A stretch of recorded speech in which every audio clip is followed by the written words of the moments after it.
బట్టతలతో బాధపడుతున్నారా? ఆధునితనమైన పద్ధతిలో hair transplantation చేయబడును. Face clinic, Hyderabad. కాదు, పవన్ కళ్యాణ్ గారితో ఒక ఫోటో ఉంది. I want to play that.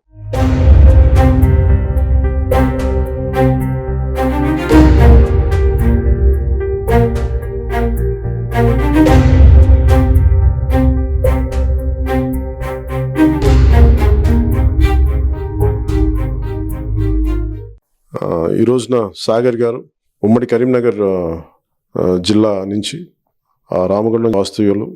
ఆయన ఈ రోజున జనసేన పార్టీలో జాయిన్ అవ్వడం మనస్ఫూర్తిగా వారికి నా ఆహ్వానం పలుకుతూ ఉన్నాను. సాగర్ గారికి, ముళ్ళకుంట్ల సాగర్ గారు అందరికీ తెలుసు. ఆయన ఎంత అభిమానటుడు. ప్రతి తెలుగువారి ఇంట్లో ఆయన ఎంత పాపులర్ అయిపోయారో అందరికీ తెలుసు. ముఖ్యంగా నేను ఆయన గురించి మొట్టమొదటిసారి తెలుసుకుందే నేను మా అమ్మ దగ్గర విన్నాను. ఆయన ఇంతమంది నటులు ఉన్నా కానీ మా ఇంట్లో ఆయన మా అమ్మకి అభిమానటుడు అయిపోయారు. ఆయన పిలిపించుకుని ఆయన ఎట్లాగైనా కలవాలని చెప్పి మా అందరినీ మాట్లాడి, మా నాబాబు గారితో మాట్లాడి మరీ ఆయనతోటి ఆయన ఎంత బాగా చేస్తారు, ఆయన మొగల్ రేకులు అనే సీరియల్ దగ్గర నుంచి ఇప్పటిదాకా ప్రతిదీ ఆయన మా మదర్ చూస్తూ ఉంటారు. సో నాకు ఆ విధంగా నాకు ఆయన బాగా పరిచయం. నాకు ఆయనకి పొలిటికల్ ఇంట్రెస్ట్ ఉన్నది నాకు తెలియదు. సో మధ్యన ఒక కామన్ ఫ్రెండ్స్ ద్వారా నన్ను కలిసి ఆయన ఆలోచన విధానం ఇవన్నీ నాకు ఆయన పంచుకున్నప్పుడు నాకు చాలా చాలా ఆశ్చర్యం వేస్తుంది. కేవలం ఆయన నటుడే కాదు, చాలా చాలా వామపక్ష ఉద్యమాల దగ్గర నుంచి చాలా అనుభవం ఉండి వాటిలో చిన్నప్పటి నుంచి చాలా ప్రవేశం ఉన్న వ్యక్తి. అలాంటిది అన్ని వామపక్ష భావాలు ఉండి ఈ రోజున జనసేన పార్టీలోకి ఆయన రావటం నిజంగా చాలా మనస్ఫూర్తిగా నాకు ఆనందం కలిగింది. అందుకే మనస్ఫూర్తిగా వారికి నేను ఆహ్వానం పలుకుతూ ఉన్నాను. అలాగే సాగర్ గారి సేవలు పార్టీకి కానీ, తెలంగాణ రాష్ట్రానికి కానీ, తెలుగు ప్రజలందరికీ కూడా ఆయన సేవలు జనసేన ద్వారా ముందుకు తీసుకెళ్తాం. ఆయన సద్వినియోగం చేసుకుంటాం. అలాగే సాగర్ గారిని కూడా పార్టీ పరంగా ఆయన ఉన్నత బలమైన పదవిలో కూడా ఆయన ముందుకు అలంకరించేలా చూస్తాం దాన్ని ఖచ్చితంగా. అలాగే ఎన్నికలకి ఆయన వంతు సహాయం చేయాలని మనస్ఫూర్తిగా నేను వారిని కోరుకుంటా ఉన్నాను. ఇదేలా ఈయనతో పరిచయం ఎలా? నేను ఎక్కువ గద్దర్ గారి దగ్గర విన్నాను. గద్దర్ అన్న ఏం పేర్లు చెప్తున్నావు? చిరంజీవి గారి దగ్గర నుంచి నాగబాబు అది అక్కడ ఫ్యామిలీ పవన్ కళ్యాణ్ గారి దగ్గర నుంచి ఇప్పుడు మళ్ళీ కొత్త బాంబు పేల్చావు. గద్దర్ గారు, ఆయనతో ఏంటి రిలేషన్? ఆయనతో అంటే నాన్నగారికి ఫ్రెండ్, నాన్నగారికి వామపక్ష భావాల మావోయిస్టులతో ఫ్రెండ్. ఆయన చెప్తూ ఉంటారు కళ్యాణ్ గారి గురించి. ఇప్పుడు కళ్యాణ్ ఇలా సూపర్ అది ఇదని. అంటే అఫ్ కోర్స్ తనకు బాగా గద్దర్ గారికి బాగా ఇష్టమైన పర్సన్. నేను ఇండస్ట్రీలో ఉన్నా కానీ ఎప్పుడు మాట్లాడేవాడిని కాదు. ఒకసారి వాళ్ళు కలిసినప్పుడు కూడా బయట ఉన్నాను కానీ నేను ఎప్పుడు ఎక్స్పోజ్ అవ్వలేదు. ఒక ఫ్రెండ్ ద్వారా కళ్యాణ్ గారిని కలిశాను. అంటే కళ్యాణ్ గారి ఫ్రెండ్ ద్వారా, కామన్ ఫ్రెండ్ ద్వారా కలిశాను. ఫస్ట్ మీటింగ్ ఒక 2 years అవుతుంది. వెళ్ళినప్పుడు కళ్యాణ్ గారి ఇంటికి వెళ్ళాం. మేము అనుకోకుండా కళ్యాణ్ గారి ఇంటికి వెళ్ళాం. మేము వెళ్ళి కూర్చున్నాం. అప్పుడే కళ్యాణ్ గారు ఒక బుక్ తీసుకొని వచ్చారు. వచ్చి కూర్చుని హాయ్ అన్నారు. నేను అప్పటికి తెలియదు.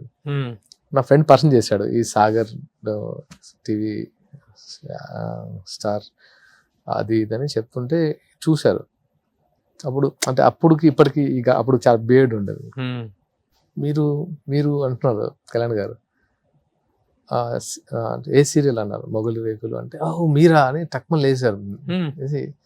మా అమ్మగారికి మీరంటే అసలు మిమ్మల్ని కలిసానని తెలిస్తే చాలా హ్యాపీ ఫీల్ అవుతున్నారు. అంటే కళ్యాణ్ గారు ఏంటి ఇలా మాట్లాడుతున్నారు అంటే ఎంత చెప్పుంటారు అంజనమ్మ గారు అని అప్పుడు సర్ప్రైజింగ్ అనిపించింది.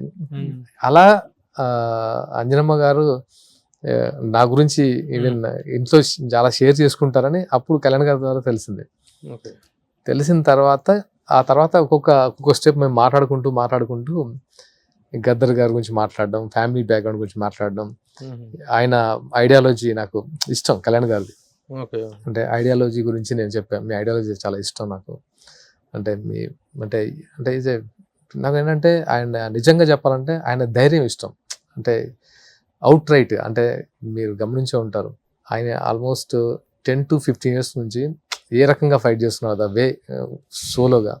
సో అదంతా నేను షేర్ చేసుకున్నాను. తర్వాత ఏంటంటే ఇంకా ఓన్లీ బికాస్ ఆఫ్ అంటే ఇప్పుడు గద్దర్ గారికి ప్రస్తావన పవన్ కళ్యాణ్ గారి దగ్గర వచ్చింది. గద్దర్ గారికి ఆల్రెడీ తనకు పరిచయం ఉంది కదా, వాళ్ళిద్దరికి పరిచయం ఉంది. You have a journey with Gaddar గారు. అదేంటి గద్దర్ గారితో నాన్నగారి ద్వారా? నాన్నగారి ద్వారా. ఓకే. ఇంకా చాలా పెద్ద జర్నీ అది.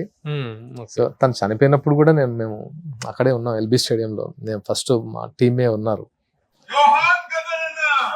వెరీ క్లోజ్, డెడ్ బాడీకి దగ్గరలో, వెరీ క్లోజ్. అంటే అంత్యక్రియలు వాటన్నిటిలో యువర్ మేము అంటే జరిగింది. మేము ఫస్ట్ అంటే ఫ్యామిలీ, ఆ తర్వాత మేము ఉన్నాం. శ్రీనివాస్, కోట శ్రీనివాస్, మేము వీళ్ళందరూ. అంటే ఎందుకో చాలా అంటే తెలియకుండానే లైఫ్లో ఒక్కొక్కరి ద్వారా ఒక్కొక్క ఎక్స్పీరియన్స్, ఒక్కొక్క మోటివేషన్ అనొచ్చు. చాలా అంటే నేను అంటే చిన్న ఏజ్లోనే ఒక వైపు తీసుకెళ్ళింది. అంటే ఆ పరిచయాలు లేకపోతే మరి ప్రస్తుతం ఉంటున్న ఫీల్డ్ కి ఈ వామపక్ష భావాలు, మావోయిస్ట్ థాట్ ప్రాసెస్, వీటన్నిటికీ పొంతన కుదరదు కదా. How are you getting on? తొందరగా స్పందిస్తాను అంతే. అంటే అది అంటే అది ఏ భావజాలం నేను చెప్పలేను, కానీ రైటా రాంగా అంటే కైండ్నెస్ కొంచెం తొందర రియాక్ట్ అవుతా. అది నా ఒరిజినల్ క్యారెక్టర్. కళ్యాణ్ గారి కోసం అంటే ఓన్లీ బికాస్ ఆఫ్ కళ్యాణ్ గారి కోసం నాకు ఎందుకో ఈయన ఫైటింగ్కి మనమంతా ఏం చేయొచ్చు అలా జనసేనలో తప్పితే నేను ఇప్పుడు వెంటనే పోటీ చేసి ఏదో అయిపోవాలని కాదు. తన కోసం మన ఏ రకంగా తనకి హెల్ప్ అవ్వగలము. ఇప్పుడు ఏ విధంగా హెల్ప్ అవ్వాలని నిర్ణయించుకున్నారు? ఇప్పుడు ఏపీ ఎలక్షన్స్, ఎందుకంటే తెలంగాణ కంటే జనసేన ఏపీలోనే ఒక main party and key role, అది అందరికి తెలిసిందే. డెఫినెట్గా నా తరపు నుంచి ఎస్పెషల్లీ కళ్యాణ్ గారు నాకు ఇచ్చింది ఏంటంటే ప్రచార కార్యదర్శి. Telangana and Andhra. Andhra. So to campaign ఆయన భావజాలాన్ని జనాలకు తీసుకెళ్ళడం, జనసేన సిద్ధాంతాలని జనాలకి చెప్పడం. Active participant in Janasena. Active అంటే అదే మరి ఈ మధ్య కాలంలో ఎక్కడ వినలేదు. మరి అక్కడ పొలిటికల్ హీప్ ఏంటంటే ఇప్పుడున్న సిచ్యువేషన్ లో ఇప్పుడు ఏంటంటే క్యాండిడేట్ సెలక్షన్ ఏంటి నాట్ ప్రచార కార్యదర్శి అంటే బోల్డంత పని పడేట్టు. మేము వెళ్తుంటాం, వెళ్ళి కలుస్తుంటాం, అన్ని జరుగుతుంది. అంటే బయటికి రివీల్ అవ్వలేము, కానీ వెళ్ళి కలవడాలు పని జరుగుతుంది. 1 month అదే. ప్రచార కార్యదర్శి అంటే ముందు అసలు స్పోక్స్ మెన్ గా మాట్లాడాలి కదా. ఎక్కడ మాట్లాడుతున్నట్టు కనిపిస్తలేదు కదా. స్పోక్స్ పర్సన్ వేరు, స్పోక్స్ పర్సన్ వేరు, స్పోక్స్ డిజైనర్. అంటే ఏంటంటే మాకు కూడా ఏంటంటే సార్, అంటే కొన్ని లిమిటేషన్స్ ఉంటాయి. ఎప్పుడు మాట్లాడాలి, ఎక్కడ మాట్లాడాలి, ఎలా మాట్లాడాలి, అంటే మనకంటూ ఒక కొన్ని ఉంటాయి. ఆ టైం బట్టి మాట్లాడాలి. ఎప్పుడు పడితే మాట్లాడితే దానికి వాల్యూ ఉండదు. సుమన్ టీవీలో మీ పర్సనల్ అండ్ బిజినెస్ ప్రమోషన్స్ కోసం కింది నెంబర్ కి కాంటాక్ట్ చేయండి.